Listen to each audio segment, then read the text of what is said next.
What's up, 12s? It's Tuesday, and we got another Seahawks Collective presented by Hog Media for you all tonight. I'm AB Hasselbeck, and even though the Seahawks are resting on the bye week, not these guys, because they're all here to tell you what you need to know about the Hawks, past, present, and where they should be coming off the bye week. Michael Shandugar covering the Hawks for The Athletic. Rob Staton from the Seahawks Draft blog coming in from actually Paris tonight, hence the new background, so we'll have to get some details on that. And Brian Nemhauser, the Hawk blogger, will preview the team that we saw on Monday Night Football against the Washington Commanders that took a hit, and take a look at what transpired for the Hawks over the bye week. Check out the competition in the division and in the conference, and discuss what John Schneider might have up his sleeve for the trade deadline approaching on November 4th. But as always, share any questions you have for these guys and use their Hawk knowledge for this hour. You have them right here. So use these guys. But I do want to mention that we did start the conversation about potentially naming this Mike Macdonald defense a few weeks ago. And I know it may or may not be too early for that, but the Seahawks themselves did put out a tweet today about naming the D-line. So a little bit more specific, asking fans for some input. And I know that some thoughts on it were thrown out. I think we had the word Seawall, Rain City Wrecking Crew, Rainier Rush. I saw somebody say more love for the Death Zone. Some people are really liking that. Truthfully, I don't really love any of those, not married to any of them, but I just love the conversation because it's all part of getting the city of Seattle involved in the identity of what this new Mike Macdonald defense is really building in year two. So I guess the guy I do want to ask about this is Rob. Do you have any strong thoughts about naming the Seahawks D-line?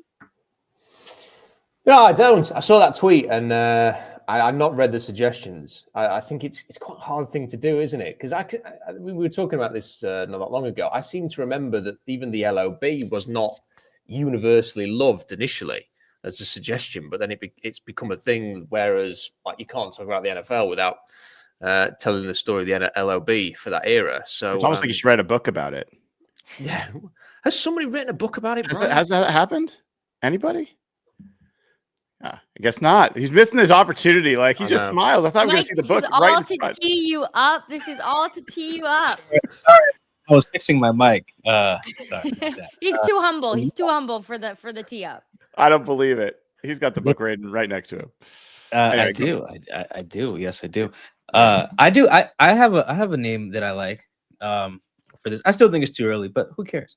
It was probably too early for the LOB to have a nickname, to be honest. I don't even think they had played in the playoff game by the time they got that. So let's have it.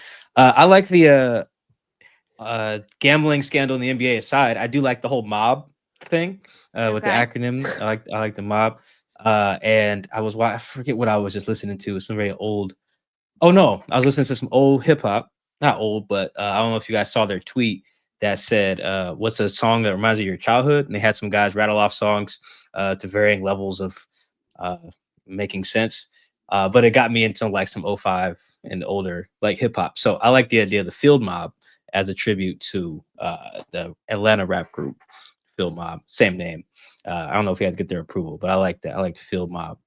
And I just like mob in general as they're like, it's got an intense connotation, right? Like the mob, it's got an intense connotation, regardless of even if you know what the acronym stands for. And just some other possible names here. Sound Barrier, liking that one. Blueprint, maybe. But I do want to get to what you mentioned, Mike, about this, the songs, because before we get to what's going on with the bye week, I did love the question of the day that the Seahawks posted, and it basically said, hey, what song reminds you of your childhood? And some of the players' responses, Mike Morris came in with the song This Christmas, and he had Ernest Jones as his like backup singer over there. Julian Love said his childhood song was Walk It Out remix.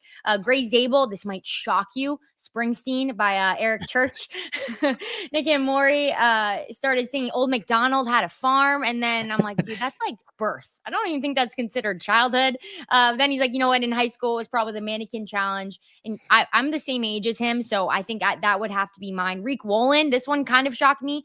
A JT, Justin Timberlake, Until the End of Time, and then Drew Lock coming in with Space Jam theme song. So Hawks are all over the place, and before we really get into the Seahawks tonight, I do want to ask you, and Mike, I guess we'll start with you. What song reminds you of your childhood?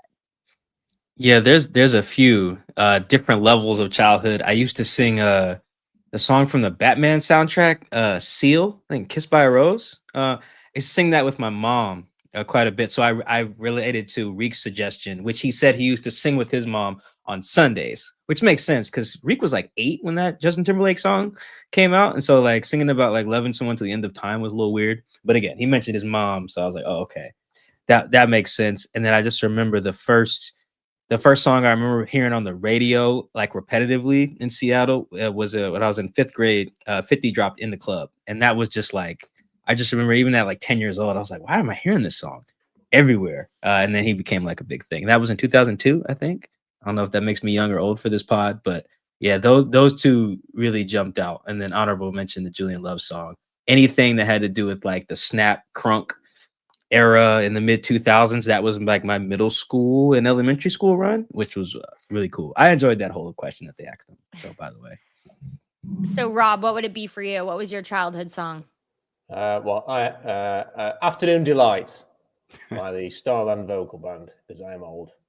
No, it's funny actually that Mike was saying that he heard that 50 Cent song when he was 10, and I can remember that song coming out as well because I was 20, and that was on the clubs when I was going out when I was at university. So when he asked whether that makes him young or old, that answers the question, I think. All right, Brian, you're up. What was your childhood song? Oh my gosh. I'd probably go with Alive from Pearl Jam. That was probably my song. If I had to pick one from growing up. So yeah, I don't know where that puts me in the whole mix. I already know I'm the oldest here, so I got that. I got that going on. Well, hey, I love the Seahawks social team and what they do. They always have some good content coming out. But just like the Seahawks have been saying, hey, we haven't put our best football out. So have many other teams. They also feel that way, that their best is yet to come. So let's just take a look at the competition around the league. The Seahawks sit at the top of the NFC West right now. So by far the most competitive division in football. Through week 8, the Seahawks, Rams, and 49ers all have 5 wins. Cardinals, they have 5 losses. So we probably won't be discussing them tonight, but the Seahawks win the tiebreaker with the Rams because they do have that divisional win. We will have to wait until week 11 to see the Rams versus Seahawks matchup. But let's just talk about this 49ers team, a team that burned the Seahawks in week 1, and definitely a team that the Seahawks are excited to have a revenge game against. And they're doing it without their superstars, Brock Purdy, Fred Warner, and Nick Bosa, all gone, but they were for the time being and have lost just 3 games. So Mike, I got to ask you, just what are you noticing about this 49ers team so far this season? Yeah, I mean, I was reading, my colleague at The Athletic, Mike Silva, wrote like a feature on Robert Saleh, the defensive coordinator, and I was reading it Sunday morning, I believe, right before kickoff, and I was like, boy, Mike can't write this again. Like there's a limit to Saleh's powers there. He had been piecing that thing together with duct tape, their defense, that is, and just I think right after I finished it, like D Winters got hurt or something, and I was like, good God, man. You know, because I was one of those people who's kind of thought, all right, the wheels won't fall off totally because of the injuries. They'll get some guys back. But now I'm just like, yeah, this is probably done. This reminds me of their 2020 season.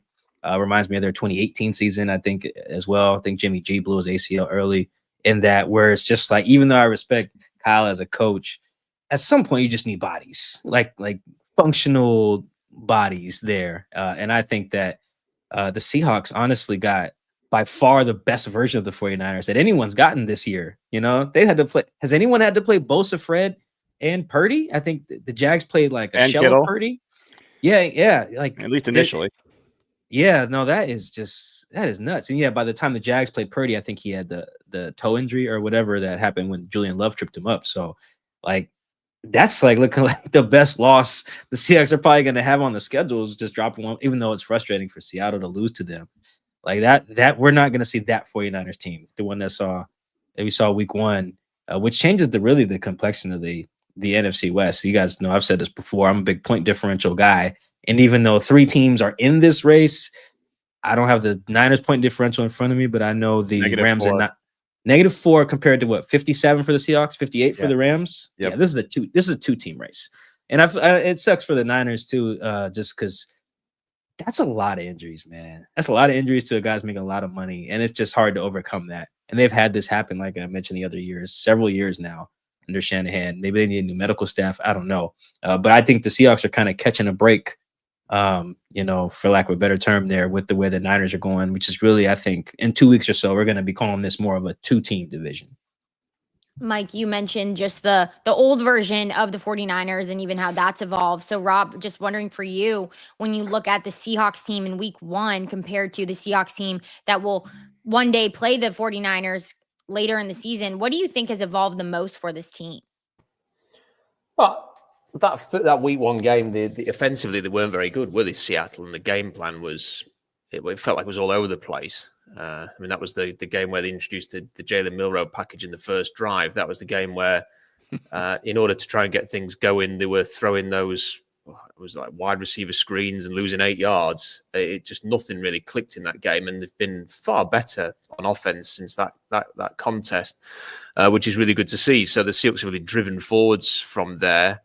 I think the thing about the Niners is I was a bit surprised how poor they looked against the Texans, because having just seen the Seahawks play the Texans, to then see the Niners play as poorly as they did against them was interesting to me. But I just looked at the 49ers schedule, and they've got the Giants this week without Cam Scatterboo. They've got then they play the Rams, who they've already beaten with like half a team out of the shell of a roster, which was one of the biggest shocks of the season so far. They then get to play the Cardinals, Panthers, Browns, Titans, and then they finish the season with the Colts, Bears, and then the Seahawks, obviously. I wouldn't count them out just yet, just because that, to me, looks like a schedule that could keep them, even if they are massively undermanned. Their coaching has been so strong that I just think that schedule is going to keep them in the mix. So I think it's going to be interesting. I mean, look, it's really strange that the Seahawks play them week 1 and then the final weekend of the season. So that's going to be very interesting to see where both teams are at the start and the end. If the Seahawks are healthy, though, when they play the Niners again later this year, I would expect the Seahawks to win that game. I do want to bring up that Texans game that you mentioned, because very different from the game against the Seahawks. The 49ers lost 15-26. It was actually the 49ers' worst time of possession under the Kyle Shanahan era. CJ Stroud had a season high 318 yards, 2 touchdowns, all with Nico Collins out. And they were really able to get some yards on the ground. So Brian, just for you, what stood out when you compare how the Seahawks defense did versus the 49ers against the Texans? It was so fun. It was so fun to watch because, I mean, I have a ton of respect for that Texans defense. I think it's really, really good. And we talked about that before the Texans game. I thought that was almost a custom designed defense to slow down the Seahawks. Not only did they not slow them down, but the Seahawks scored the most points against that defense of any team in football. And they turned the ball over 4 times. That's with having your wide receiver throw a pick, going down towards scoring position. That's with a blocked field goal. So, yeah, I thought it was really impressive to, in retrospect, and then to see, for all the San Francisco problems they've had, the offense has actually been doing pretty well. It's been like a top 10 EPA offense, especially the passing game, through most of the year. And they were completely undressed by DeMeco Ryans. It was like he was in their playbook. And I think they're uniquely skilled to do that because, I don't think the tackle play is very good for the 49ers this year. Everyone's talking about all the people that are hurt. There's another big story going on in San Francisco, which is Trent Williams is not Trent Williams anymore. Like, he's still a good tackle. Like, anybody would be happy to have him. But that guy gets walked back like he's never gotten walked back in his career. And so that happened a few times. I thought Will Anderson was a beast in that game. And look, the Texans, offensively go in and against the 49ers defense, and they had more yards, more first downs in the first half than they did against the entire game against the Seahawks. So both sides of the ball, I just felt like it was a really fun watch. I honestly was hoping it was going to be a more fun watch than it was when the Texans got up 16-0. And then this is the thing. Like, I agree with everything that Mike and Rob said. The thing I will just caution about, though, is 49ers have just been in every single game. They didn't they had no business beating the Rams. No business beating the Rams. And they beat the Rams. And they honestly had no business making that a 1-score game twice against the Texans, and they made it a 1-score game twice. So I think, this team is going to be frisky because of that schedule that Rob talked about. I think it's very realistic they're going to get 11 wins without necessarily getting any better than they are right now. And this Keon White trade that they just made from your New England Patriots there, AB, I think that's a really big move. I think for a 6th-round pick, that is nothing. This guy's a former 2nd-round pick. People may not want to hear it, but this is a guy that started the season last year with 4 sacks in 2 games. He had 48 pressures on the season. And if you look at true pass sets, like throw out screen plays, play action, all the things that are kind of, don't really let you rush the passer in a true way. Keon White finished 11th as an edge rusher last year in those situations, rushing the passer. And he's not just an edge guy. He's a guy that can actually play. I think he's best inside. I think the 49ers might have gotten a guy that's going to help them for years to come, and they did it for a 6th-round pick. So he could be the difference in 1 or 2 games, given the schedule that they're talking about, because that 49ers pass rush is absolutely absent. So I think that was a pretty big move. Yeah. And something I'll add to that, just because I'm here in Boston and New England, is that Keon White is going to be running angry. This is a guy who was talking the talk all preseason. He was so excited to have Vrabel come in and lead this defense, obviously believing he was going to be part of it because he's leading the Patriots defense the year prior. He's coming out with comments saying he's excited to finally be coached, right? It was like probably an unintentional dig at Gerard Mayo. Like, you could tell that he was hungry, excited to really be a part of what Vrabel is building, and he just hasn't been a part of it. He's not any of the names that we're talking about here in Boston. And so, yeah, not only is he going to be that addition because of the success that he's had in the past, but also a player who is looking to really go off, and he'll be reunited with Kendrick Bourne. But I do want to ask Rob, just because we've heard Mike basically say, oh, this is a 2-team division. Then we have Brian saying, hey, don't forget about the 49ers. So Rob, to you, who maybe is the bigger threat right now in the division? Rams, the bigger threat. Stafford's playing well enough to sort of think, it'd be... He's on his day. He can play at an extremely high level. McVay is Shanahan's doing an unbelievable coaching job. Sean McVay is clearly an exceptional coach as well. They do have some talent on defense, and they have made a trade this week to add a cornerback. So they're sort of making moves now. I think the Rams. I think the Rams are the threat. I think so. The way I would see it playing out is, I think we're going to, if everyone is as healthy or more healthy than they are now, I think you're going to have the 3 teams in it. I think the schedule will keep the Niners in it, but ultimately it will be between the Rams and the Seahawks. I still think the Seahawks will win this division. But I'm a bit pissed off that we have to wait as long as we do. More confidence. Come on, Yeah, this is Seahawks Collective. I think the Seahawks will win this division. Come on, this is the Seahawks show, Rob. I can only apologize. I've been up since 6 a.m. and it's 1:21. True, that's probably what the lack of energy is. What is it? Cheese, coffee? What did you say you usually have as your late night snack? Tea? I'm afraid it's a bottle of French water today. It's not enough. I need a coffee. So I do think the Seahawks will win the division. However, I'm a bit pissed off that we have to wait as long as we do for it. Why do we have to wait so long for a Rams game? The last 2 weeks, the late window in the NFL has been piss poor. And you just stick a Rams Seahawks game in there. Let's just have a Rams Seahawks game. It'll keep everybody entertained, and let's go with that. And we have to wait till another 3 weeks or something before we see that game. So it's kind of a schedule quirk. The Rams have only played 1 NFC West game so far. Yeah. Strange. We should be playing the Rams this week. Get on with it. Happy we're not, though. Happy we're not. But let's continue the discussions around the league, because the trade deadline is approaching. And to quote Mike McDonald, you know how John rolls. Something to note that Brady Henderson said earlier this week was that John Schneider, when he arrived in 2010, the Seahawks had made 11 trades between the start of the season and the deadline, at least 1 trade within that window in 8 of those 15 seasons. So it's no secret that the Seahawks have a tendency to make some moves in the past. Leonard Williams, Ernest Jones. So really the Seahawks have struck gold here. But I know there was one signing. I think it was it Velus Jones Jr., return specialist, running back. This guy's known for his speed. He really turns on the Jets right after the catch. So just would love to know from you, Mike, what are your thoughts on this signing? And maybe does it tell you anything significant about what the Seahawks are looking for?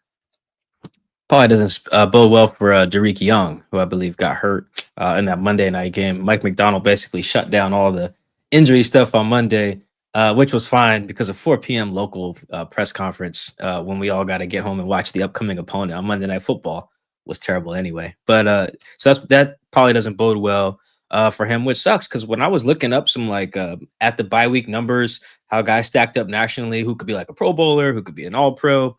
I was like toying around with some special team stuff, and I was like, "Oh, Derek's average is pretty high. It was one of the highest, I believe.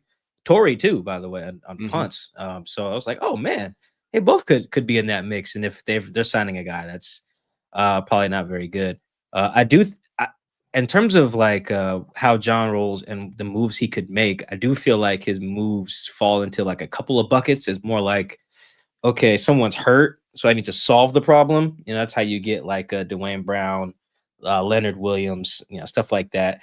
Then there's like we're deficient, so I need to like address this. That's where you also get like a Quandre, Ernest Jones. There's some other ones in there too. I did a story looking at some of this stuff. The thing is with this team, they have some areas to improve, but I'm not sure how willing I'd be to fork up any meaningful draft capital to really try to address those, And you look at the guys who may be available. It's like, are they even upgrades? I would need like a clear upgrade. Like in 2019, Quandre was very clearly an upgrade over, I think Marquise Blair was their last starting free safety. It was very obviously an upgrade. Ernest Jones over T-Dot and Jerome. Very clear. Like you could bring in some guys, but would it be clear given the learning curve of the new scheme, depending on the position, So like, whereas I think the team can get better in several ways, I'm looking around the league and I'm like, oh no, Also, I think an issue is there's not really a lot of teams who are like completely giving up on their season. There maybe be like 4 or 5. And you got like some delusional teams like the Giants and the Dolphins who should probably be sellers, but their coaches and GMs are like, well, I need a job. So let's try and win, which I can understand. Employment matters. So I think that makes it tricky for the Seahawks too. You only got probably like 4 or 5 teams who are really like, all right, we stink. That limits your trade partners. But also, yeah, I think the team's in a pretty good shape. I know Brian's looked at this too. You look at the guards they could go grab. That's how I feel about the guys available. It's not like, oh man, this makes us elite. It's like that's a guy. You just got a body in the building. I don't know if that changes much.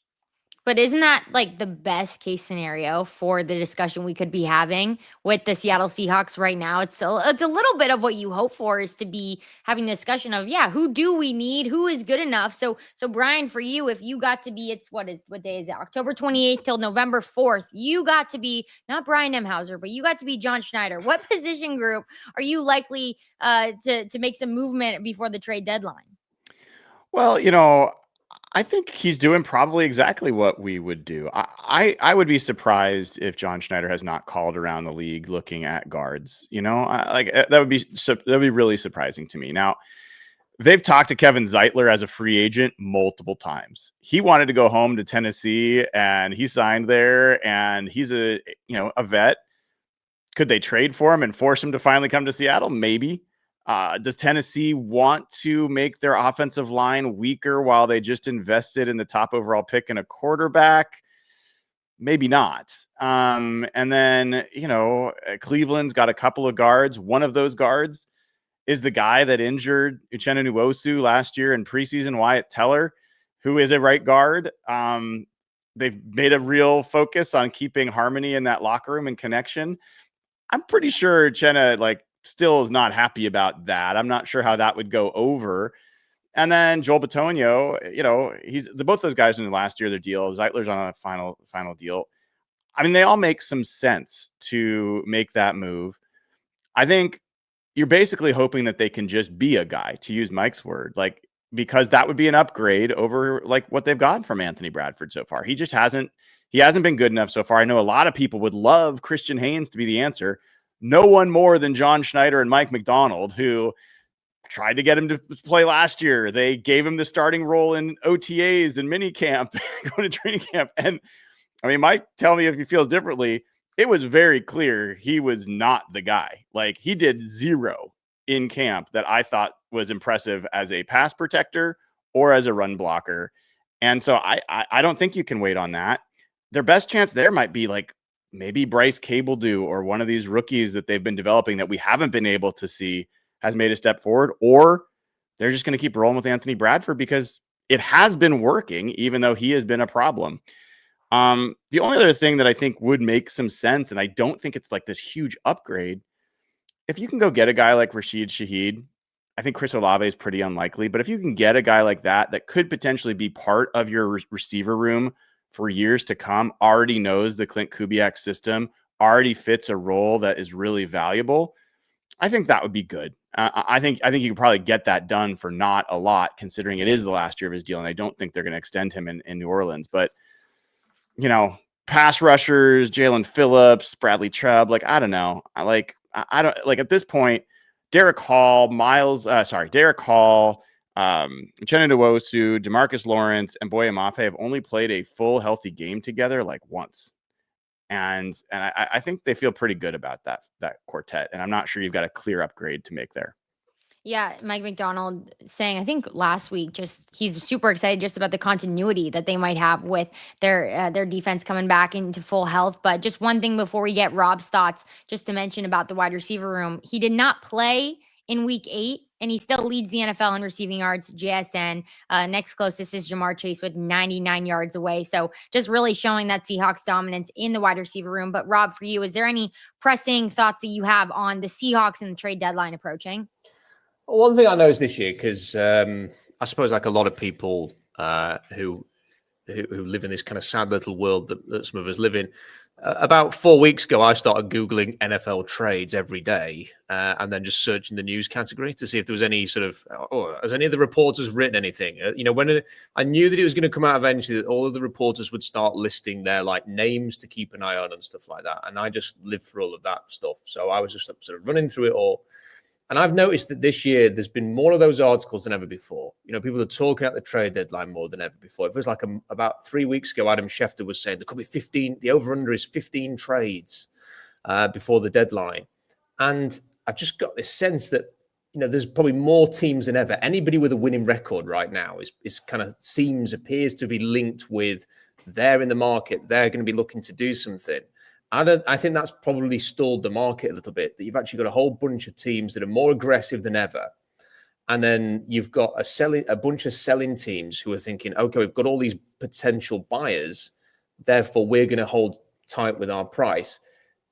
Brian mentioned Shaheed in New Orleans. The report the weekend was that they want a 3rd round pick for a player whose contract expires at the end of the season. And he's a decent player, but it's not the kind of player that you're going to spend a 3rd round pick on, and then we'll see if he fits and then maybe extend him in the summer. That's not the kind of player that he is.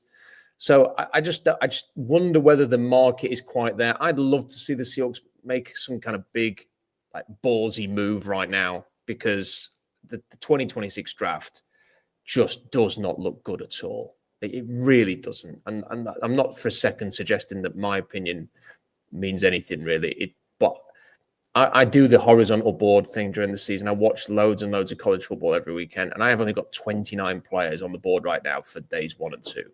So that means that there's a decent chance, unless things dramatically change at the Senior Bowl and the Combine, because they ain't going to change in the last month of college football, that you are going to find that there's going to be players with 3rd round grades going probably in the middle of round 2.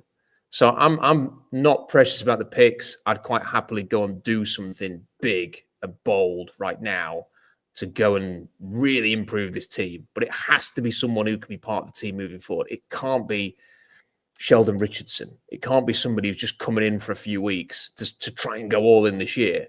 If you are going to do a trade, it has to be that Leonard Williams, Ernest Jones, this guy's going to be a part of it for at least 3 or 4 years.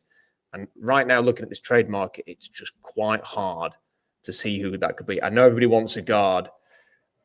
As Brian quite rightly said, the time that the NFL team trades away a quality guard the week of the deadline will be the first time that's ever happened. So Brian and Mike, when Rob's here saying a bold trade for the Seahawks is what would really tune his ear in, is there a name that popped into your head while he was saying that? Go ahead, Mike. Yes and no. I mean, I'm a big pass rusher guy, but it sounds like people like Miles and Max are just Garrett and Crosby are just like off limits. I was looking at I was watching that like Dolphins game. I mentioned how they're delusional. Like I would love pairing like Jalen Waddle with someone like Jax, who's like supercharged Rashid Shaheed in the same way. Then I looked at like his contract and I said, oh, never mind. we don't need to do that. That's not worth that. So yeah, I mean, I don't know if there is an available splash. I'm a big guy on that though. I love the splashy moves, particularly like premium position guys. But yeah, it's tough. There's not a lot of there's like premium guys out there, but then like their contracts stink. You know, it's not a really good market right now, which is probably why you're seeing what is it like 5th and 6th round picks getting thrown around, 7th round swaps. Like it's not a lot of compensation in return for the deals that we are seeing. Yeah, I mean, the name that popped in my mind is Myles Garrett. Like, if you told me that they traded 2 first-round picks and a 3rd or whatever for Myles Garrett, I wouldn't blink twice. Like, that's a move where you go win a Super Bowl because of that. You know, like, wouldn't think twice. But I don't think that's going to happen. Quinnen Williams, there's been some talk about him being available. You don't need another defensive tackle. Like, that's not a logical move. I like Quinnen Williams a lot, but you're going to take snaps away from Leonard Williams or Byron Murphy or Jaron Reed. Like, you've already invested in that spot. So I don't think that makes a lot of sense. So, no, I think this is what you – and honestly, AB, if they wanted to make that kind of move, they had the chance. Micah Parsons was available for trade. And there's no team other than maybe the Commanders with Dan Quinn that knows Micah Parsons better than the one that has Adam Dirty and DeMarcus Lawrence on it. And all the information I have is the Seahawks thought about it, talked about it, and are like, no. And like he got moved. And I think it's made the Packers a lot better. And there's no question he would make the Seahawks a better football team on the field. Whether or not they'd still be as connected as they are, whether or not that would be the right move long-term, I don't know. And they already made the decision that it wasn't the right move. So that's where we are. You know, it's funny. I forget what channel it was on today, but there was a ticker that had just read Dallas Cowboys in the market for, trade market for a pass rusher. And I'm like, that's so funny. Wonder where they could find one of those. But just your point about Myles Garrett, yeah, it doesn't seem like he'd be leaving anytime soon. But he did sack Drake May 3 times in the first half, 5 times in the entire game. And they still lost by 19 points. So definitely got to be some frustration there, and can't imagine what that's feeling like. So yeah, struggle bus over there. But regardless of what they do. Hold on, AB, can I mention another funny one about like team needs? The Steelers are calling around for a receiver. It's like you gave away your guy. You got. They just signed MVS. Oh, did they really? They did. Oh my! Oh boy, there might be no better teammate than Aaron Rodgers in like NFL history. Like if you are his teammate at some point in your life, you're always potential to get paychecks at some point. Like it's really impressive. Like even though he may piss some people off, he gets his guys paid. I didn't know that. He's like crazy. The Adam Sandler of the NFL. Like every Adam Sandler movie is just him taking his friends to some exotic location and basically doing the exact same movie over and over and over again. That is Aaron Rodgers. Yeah, no, that's a good one. I didn't know that until now. Yeah, man, good for Aaron, man. I'd probably be the same way, man. Get my boys some checks. Screw it, that's fine. Good for him. Shout out to Pete doing that too. Signing Tyler. What I'm hearing is that your boys, you'll be doing that for Annabelle Hasselbeck, Brian Nemhauser, and Rob Staton when the sequel comes out to the book about Mike McDonald's defense? Absolutely. I'm a big person. I'm like, yo, if I can pick up the phone and do a solid for my people, if I can get you a birthday hookup, skip the line at the club, get you some free clothes, somebody I know makes love in the comments. Come on, you want to be this guy's friend. I'm one of those people for sure, which is why I can probably relate to Aaron Rodgers being like, oh yeah, no, that's my guy. Yeah, go ahead, sign him. Yeah, who cares if Randall Cobb's 70 years old? Whatever, man. Me and him are like this, Alan Lazard, maybe. Alan Lazard, Randall Cobb. Didn't he get the backup quarterback a job too with the Jets? Maybe, yeah, he got his QB coach. Yeah, good for him, man. I can respect it because I would probably be that guy as well. And again, yeah, Pete's doing the same thing. It's like, Lock, oh, that's my guy. Don't worry about it, man. He's good. Tell him, Gino. Lock still got it. so much better that Tyler Lockett ended up in Vegas. I know they're not any good, and he probably won't do anything. But man, so much happier for him to be there with those guys than why was he in Tennessee? Like, what was the vision there? Sorry, AB, I'm taking us off track, but No, I'm with you. I I'm was with going to you. bring that up. I sense wanted to to know me. your thoughts on the Lockett move to be back with Gino and Pete Carroll. I mean, I think it's pretty much irrelevant from an NFL perspective. It is relevant from a Seahawks fan. You know, anyone that's had the pleasure of getting to know Tyler Lockett, you want the best for the guy. Like, he is one of those absolute treasures of a human. And that's why I was so confused. I was like, okay, he wants to play more. That's his right. Fine. I'm not in the Richard Sherman camp of, you know, the Seahawks are doing wrong by not having all their players play until they're 75, you know, in Seattle. Like, it was the time for the Seattle Seahawks to move on. But now he gets to play for Pete and with Gino, and Gino will have someone he trusts. Maybe it'll be a better end than it would have been in Tennessee. So I'm happy. Absolutely. Yeah.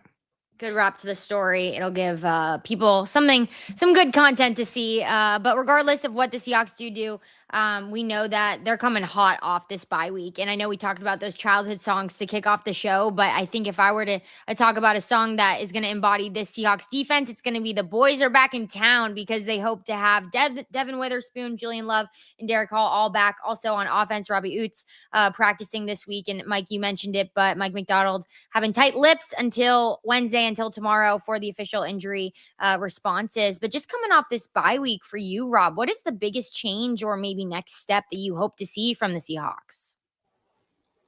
Well, apart from health, you know, I really want to see some of these guys come back now, because it'll be worrying. Because what we had obviously the Arizona game, and then there was the sort of little break, wasn't there, to the Buccaneers game, and then, you know, the players, the Loves and the Witherspoons, didn't come back immediately, and then now they've had this bye. If there's any kind of like setback there, and one of those players doesn't play this weekend, then that's going to start getting a little bit worrying.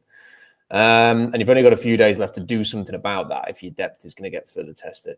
So that's one thing. I think the other thing, everybody's talking about it, you know, the running game, you know, can that take another step? That's what I think we're all looking for here. I mean, I've not studied through, and maybe Brian and Mike have done that. I've not sort of sat down and poured through the old 22 to see how teams are approaching Seattle. You know, I more increasingly just wonder whether this is just the way that teams are playing Seattle. Maybe they're playing the run a little harder, and it's making it tougher for the Seahawks. And then the passing game, that's creating opportunities, because the Seahawks are freaking awesome when it comes to throwing the football, and they're having a lot of success with Darnold and JSN and the supporting cast. Maybe it's because of the way teams are approaching their run defense. And if that's the case, then I don't think it's that much of a concern. If that's not the case, and there are serious issues here, whether it's blocking, whether it's the running backs, whether it's anything like that, I'm not sure. I did see some clips that people had put on social media the week after the Texans game. Did seem to me like there were some blocking issues there that really need to be cleaned up. That's not a massive surprise when you've got a rookie left guard. You've got Anthony Bradford, who's just never really taken that next step we all want him to take, and to find a level of competency, and you've got a new center in there. So maybe it's just a case of this is going to take a while. Maybe it's going to take a bit more draft investment next year. Maybe it's going to take going out and finding a right guard who is that kind of like grizzled veteran who can just fill one spot amongst a quite young line. But that's what we've got to hope for now. Can they come out and run the ball? And then just a quick extra thing is, if you are leading by 10 or more points in the fourth quarter, don't make this a close game against the Commanders. Make left for those of us who have to stay up again this weekend until the early hours of the morning because it's a primetime game. Please just let that be a relaxing 3 o'clock in the morning this week. Let's respect Rob's sleep. Can we do that? Can that be the change out of the bye week for our guy? But just for you, Mike, just with the run game that Rob touched on, if you're in those offensive discussions and meetings throughout the bye week and self-scout, what are those conversations? Like, where do you see the Seahawks making changes or the details that they're going to fix for the run game? Yeah, it's funny. The run game, one, I should say this because I think the film bears this out, and I feel like Mike McDonald was trying to say this like politely. The run game is not an Anthony Bradford problem. Like, if it really was, I believe he would get benched at this point. Like, if it was simply just, we'll be better if we get 75 out here, they would just get 75 out here. I believe the sample size is large enough to know that Mike McDonald would probably just simply do that if a guy wasn't performing. I don't think so. And the film doesn't bear that out either, that it's just, this is one guy is missing all his blocks, and that's why they can't run the ball. They can't run the ball to the left. They can't run the ball to the right. They have problems running it up the middle. Like they have problems everywhere. Sometimes, like Rob was kind of alluding to, teams are loading up. I think last time I checked, they're the number one team in like loaded box rate. So they're getting loaded boxes at a crazy high rate. But also, every team gets loaded boxes, and the Seahawks are still a below average team against them as well. So they're still not handling it well, because as something everyone has to deal with at some point. I think that there is a schematic adjustment they have to make. They found something against Houston I thought was really positive. We talked about this in our last Seahawks Man to Man podcast. They were just like, all right, screw it. We're right up the middle at you. Take Brady Russell, put him right in the middle, find your Mike linebacker, have him go crack him, and we'll figure out the rest from there. And those big Ken runs that you saw, I think Zach had a couple first down runs in that game, were all the same thing between the tackles, either inside zone or just right up the gut. So I think that was like a positive step. But if I'm in there and I'm trying to fix stuff, I'm reminding these guys, the whole point of we switching to the scheme was we need to fly off the ball. And they look really slow off the ball. And if you look at some of their games earlier in the year, why they were having all these TFLs, which I think they were like one of the leading teams in the league in runs that went backwards or for nothing, because linebackers were triggering on them too fast, way too fast. And I thought that's why it was a nice adjustment to try to like take a guy like Aziz or number 39 for the Texans and use their aggressiveness against them. All right, here's some Brady Russell for you. Here's some Eric Salbert for you. Here's some AJ Barner. Like, let's get off the ball, get to these guys, because they were just triggering real slow. Every linebacker looked like an all-pro against the Seahawks, against the run for the first couple weeks. So that would be the adjustment for me. It's not even, they don't got to make a ton of schematic stuff. It really is like, as we're in the scheme for a reason. Get off the ball, get to the second level, and let's let our guys do their thing. And I think the last thing would be when Zach and Ken are getting these one-on-ones against these DBs, which is the point of the system, they're not winning at all. It's not a lot. No one's getting trucked. Not a lot of guys getting juked. It's a lot of just, all right, they got to the second level, 13 yards. When you make a guy miss, that's 30 yards. You know, like, I think that's going to help too, is like sitting Zach and Ken down and being like, hey, remember, you're better than the DB in front of you. You know, reminding them of who they are, so to speak. 'Cause we've all seen them in open space make DBs look real bad, and they haven't done that all year. I think Zach particularly has regressed in that regard. So there's a few coaching points, but I really don't think that's another reason why I'm not big on the trade market. I don't think they need to go get some random mauler for a 6th-round pick and fit them in up front. I think they're fine. It's just like a few tweaks here and there. That was gold. No, Brian, I'm interested to hear what you have to say, because K9 and Charbonnet are talented runners, right? And this is, like Mike was saying, this was what we thought the Seahawks identity would be. And we're not complaining that JSN's doing what he's doing. Like, let's keep that up. But to make this team more dangerous and more volatile down the stretch of the season, they're going to need to lean on those two running backs. So just for you, what do you think the Seahawks need to do to make that change? Yeah, I think, first of all, just huge kudos to Mike, because so many people just try to oversimplify it as they got to get better in the run game. And the run game is a lot of different things. There's outside zone, inside zone, there's gap scheme, there's pullers, there's all sorts of different, there's long, like first down runs, there's 3rd and short, 4th and short goal. Like, there's all sorts of different run situations. And actually, I'm actually working on an article I'll post tomorrow, but in a lot of the short yardage stuff, the Seahawks are pretty damn good. Like, they're really pretty good. But what you look at is the stuff rate has been one of the biggest issues, meaning getting 0 or negative yards. The Seahawks have been awful in that all year. You can actually get by with a run game that gets 2 or 3 yards on first down. Like, it's not ideal, but you can get by. Getting a run game that gets negative yards on first down or 0 yards, that's a pretty big killer, especially for the Seahawks offense. And we haven't really talked about third downs, but it all fits together because the Seahawks third down and long offense is one of the worst in football. Their third down and short offense is one of the best in football. So all this stuff connects. And the Anthony Bradsford stuff, just quick on that, that's the run blocking. I don't think he's at all the biggest issue there, or the only issue there. Pass blocking, he is probably the biggest issue there. So there's different aspects that you kind of have to look at of offensive line play, and people tend to just focus on one thing. And so I thought Mike really, really said it well. It also has just been it was a different offensive line last year, but it is notable to me that when the Seahawks had their most success running the ball last year, it was late in the year and it was gap scheme. It was duo where they're having double teams and they're powering guys. So Tawalamea was your right guard. He was not that much better than Anthony Bradford. There's a reason he's not on the team, even though I really liked what he brought to the table. I think the zone scheme just takes some time. And so I do think that getting like more time on task, more time together makes some sense. And look, not specific to the run game, but I think AB, the kind of spirit of your question overall coming out of the bye, how do they get from good to great and where do they go?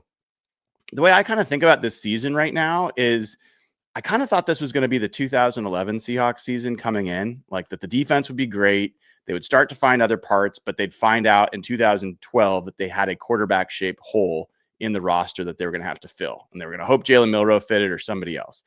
I think they fast forwarded. Now they're kind of maybe 2012-ish, right? Like they are actually a pretty complete roster and they could actually get a little bit lively in the playoffs, but there might be, like to Rob's point, one more piece. Like they needed the Cliff Averill and the Michael Bennett between 2012 and 2013 to become that team. They might need one more guy on the offensive line, or they might need one more year together before they are, fully realized of what that looks like. It just takes time. Brian, I do want to just go back to one thing you mentioned just about those short yardage situations. And it was a tweet that you put out. And I can't remember specifically all the details of it, but it was something along the lines of the Seahawks having a higher conversion rate than maybe the Eagles tush push on the third downs or 4th and 1. Can you just elaborate on that? Because I'm over here thinking, well, what the heck? Let's do it every time. I see some comments about the barnyard. I'm like, all right, so what are we doing? Yes. So I had to look it up like multiple times and double check it. But on 3rd or 4th and 1 yard, so specifically 1 yard to go, 3rd and 4th down, and only on running plays. So this take away all the pass plays, play action, whatever, but just on running plays, Seahawks have converted every one of those other than one. They have an 87.5% conversion rate. That is a little bit above. I think the Eagles are like 85 or something. So it's very close, but the Eagles, that's their thing, right? They convert every single one of those, and the Seahawks are better. But the one time that they didn't convert, guess what? It wasn't a barnyard play. It was a shotgun pitch to Zach Charbonnet in Arizona on the first drive on 4th and 1, and they didn't get it because honestly, that was a pretty silly play call. Like Rob said it a million times. Get out of your own way. Just like do the obvious things, and like you could be pretty good. But yeah, they're performing pretty well in those situations. They're also performing really well in goal to go situations, 3rd and 3 and less, like all those things. They're doing a lot better than they were last year. Well, lots to be excited about for the Seahawks coming off the bye week, just based on the success that we saw before that. But let's take a quick moment just to share our sponsor for the season. It is the Sleeper app. So check out this video. Sleeper is the #1 fantasy sports app. It pays to know sports. Pick more or less on top players. Your first pick is on us, so start winning now. Play in Texas, Georgia, Minnesota, and 27 more states. Pick anytime across all sports, pregame or live. Over 10 million players are already on Sleeper. Make your picks count. Score up to 1,000 times your cash. Join today. Get up to $100 credit using the code HMA. Call your shot on Sleeper. Download now. Well, you heard it there, but we're so thankful to have the Sleeper app with us this season. And if you're into sports like we are, definitely check it out because it offers it all: news alerts, live scores, stats, real-time chats with others, and you actually have the ability to win real money. So make sure you check out the #1 sports app today and try it out for yourself. Use promo code HMA, and you'll get up to $100 match on your first deposit. Terms and conditions apply. See Sleeper's terms of use for details. Currently operational in over 25 states. So check out the Sleeper app today. We're super excited for them to be our sponsor for the season, but there's a lot of football left, so definitely check out the Sleeper app. But let's get to a team that the Seahawks are about to play in the Washington Commanders. Seahawks looking for their 6th win of the season and 10th consecutive road win if they can do it. Commanders offense really struggled putting points on the board. Monday Night Football, Mahomes and company really went to town. Jaden Daniels missed his 3rd game of the season, but today Dan Quinn did say that Jaden Daniels had a good rehab session and he expects him to be practicing tomorrow. So for you, Mike, just if we do see Jaden Daniels out there, what's maybe the key for the Seahawks defense to slow him down? Yeah, I mean, like all young quarterbacks, it really is just pressure. Get pressure on him. Now, Jaden handles it pretty well. He stands in there and delivers with the best of them. But yeah, I mean, it's pressure. The Seahawks, I think, are like a decent pressure team, really high in sacks. But they just make life hard on the quarterback every week. I think there's been a ton of instances of this, but the biggest one is just watching the CJ Stroud play the Seahawks, then CJ Stroud play the Niners. Like it was that 6 days apart. He looked like a totally different guy. And that was no accident. Like that Niners defense wasn't equipped to make life hard, and he made it look easy without Nico Collins. And the Seahawks have kind of been doing that to every quarterback not named Baker. I think for the most part this season, like guys are just playing below whatever their baseline is. So you got to get Jaden to do that, and I think they will. I actually feel really good about this game. I think the Commanders, as crazy as this is going to sound because they made the NFC title game, I don't think they were that good last year. I thought they're like Jaden got on a heater, which when your quarterback can do that sometimes, even if you're not like super great, you can just win a bunch of games. I think Russ and Doug, that team was good, but like you can just see sometimes when your quarterback and guy are just locked in, it's curtains for everyone else, especially when you're efficient. But like I don't think their run game didn't really blow me away that much. Their defense was kind of just whatever to me, particularly their pass rush. Like right now, I think their best pass rusher is Seahawks legend Jacob Martin, which is good for Jacob, but like that doesn't really bode well for the sustainability of your team to me. So especially with the Seahawks where they're pass blocking right now. But yeah, I think you just get some pressure on Jaden, force him to throw to someone else other than Terry, or force him to throw to Terry because a quiet development that the film backs up and the numbers back up that I'll probably mention in a story tomorrow. Josh Jobe has suddenly become like lockdown guy. Like you just like his numbers are like really good. Obviously, they're not like prime Revis, but what they are schematically, you watch the film. Jobe has become like the guy where you say, "Hey, go to the boundary, press their best guy, we'll let it rock." That's like an honor in the NFL. As a DB, I can only imagine that's got to feel like, getting the Rockefeller chain or something. Like, hey, go guard their best guy by yourself, press him up. He did it to DK. Did it to Nico. Like he's just done it to all the good guys. Didn't do it to a Mecca as much, but like he's gonna, I would assume, do that to Terry. And I like Josh in that. So if I don't think you can throw it to the best guy, and I don't think you can fluster the other team's QB, which is Darnold in this case, yeah, I think the Seahawks are in really, really, really good shape right now. And that's before you get to whatever the Commanders are doing on defense right now. Well, Rob, I do want to ask you about the Commanders' defense because the Seahawks will reunite with Bobby Wagner, a guy who's still connected to the city. He became a minority owner of the Seattle Storm. But come kickoff, you know that the other Commanders defenders are going to want to win this for him. So what's one key just for the Seattle offense against the Commander defense for you? Well, they've lost probably their best young pass rusher. I've seen Von Miller's having a bit more of an impact recently, but there's not really anything about that defense that is particularly terrifying. They've not got sort of like the players like the Texans have got. But I just think from their perspective, like the Commanders as an opponent, the reason why they worry me a little bit is the same reason if I was a Niners fan, I can't imagine doing that, but if I was a Niners fan, I'd be going into that Texans game thinking this team really needs this game. Like if the Texans had lost at the weekend, the season starts to potentially implode a little bit. They've just got to have that game. And I kind of feel that way about the Commanders this week. They will be looking at this game from their position as they currently are with their win-loss record at 3-5, thinking we need to have this game.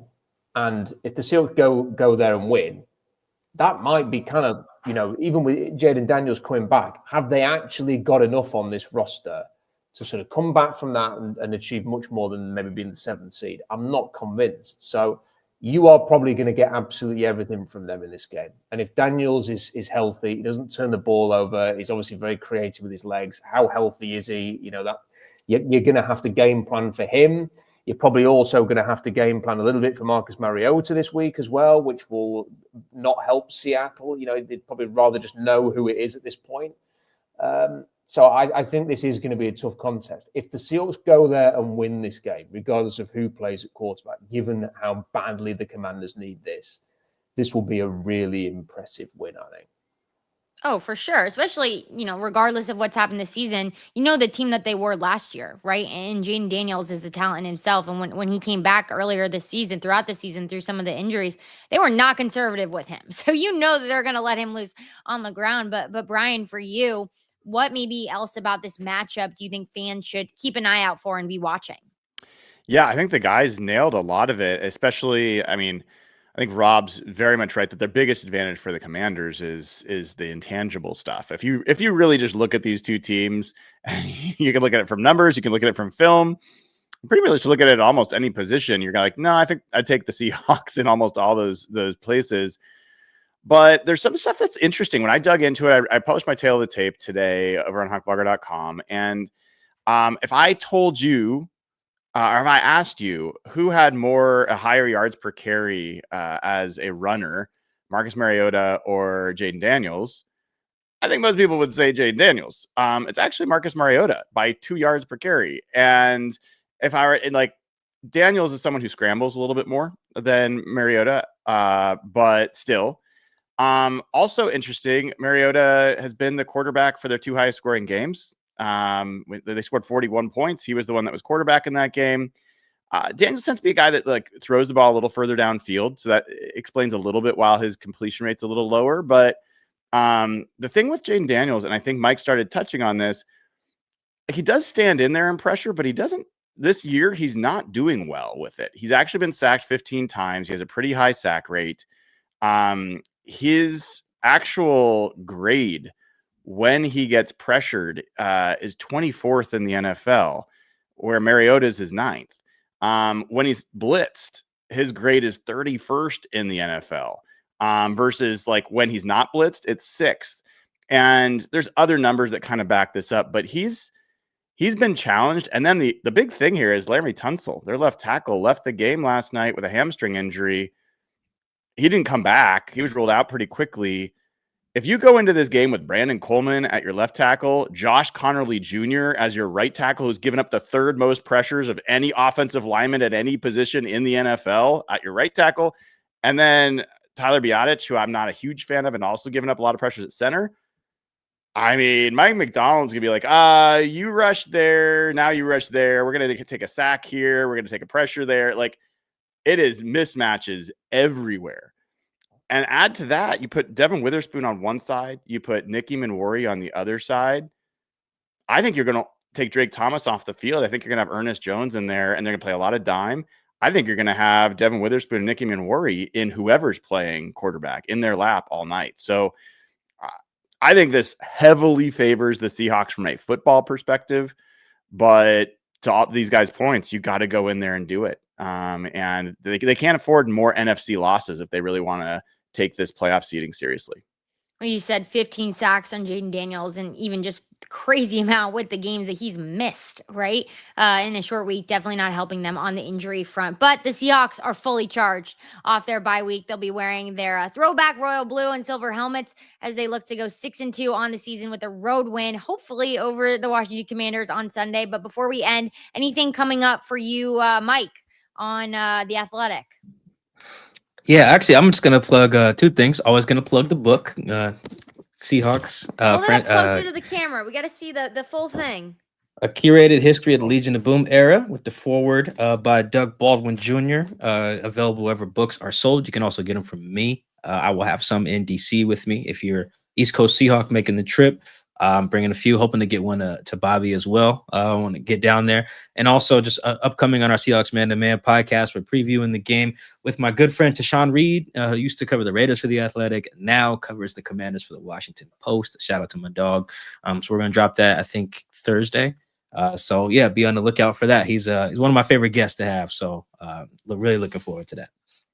And Rob, the Seahawks draft blog is in Paris right now. So what's coming up for you? What is coming up for me is I am going to be really working hard on not eating as much as I ate today. Because although I'm doing a lot of walking, I don't usually eat as much as I have today. And I have felt pretty sluggish, I've got to be honest. And it's probably part of the reason why I've been quite low energy at 2 o'clock in the morning now here. So I am going to really try hard on that. And I promise that next week there'll be more stuff on the blog as a consequence of me being back in England and not in France. Okay, you're staying up so late. You're still burning the calories. So, like, I think it's fine, right? It kind of all equals out at that point, right? You're staying up super late. So, we'll Hope see so. about that. Brian, what's coming up for you? Well, I just published my Tail of the Tape previewing this matchup up on hawkblogger.com. Lots of insights there that folks probably won't get anywhere else. And then tomorrow morning, 8 a.m. Pacific time, Ben Standig, who's covered the Commanders for a long time, is going to join me for First Look. And we're going to go deep on this Commanders Seahawks matchup. And then Thursday, really looking forward to a double pod day there. Have Matt Harmon from Reception Perception coming in. We're going to talk about the season that JSN is having. He's been a big Torrey Horton fan. He also has fallen in love with Nicky Manwari after watching his game against Houston and trying to track Jalen Knoll snaps. And then we'll have Real Hawk Talk Thursday evening to help Jeff Simmons watch his Blue Jays and whatever happens against the Dodgers on Wednesday. So Thursday at, I think, 9 and 5. But you'll find it all on Hawk Blogger channel. Well, it's not the Mariners, so I'm going to move on. We don't really care about it. But that's all we got for tonight's Seahawks Collective. Thank you so much for joining us. We will see you next week. I'm Annabelle Hasselbeck. Go Hawks.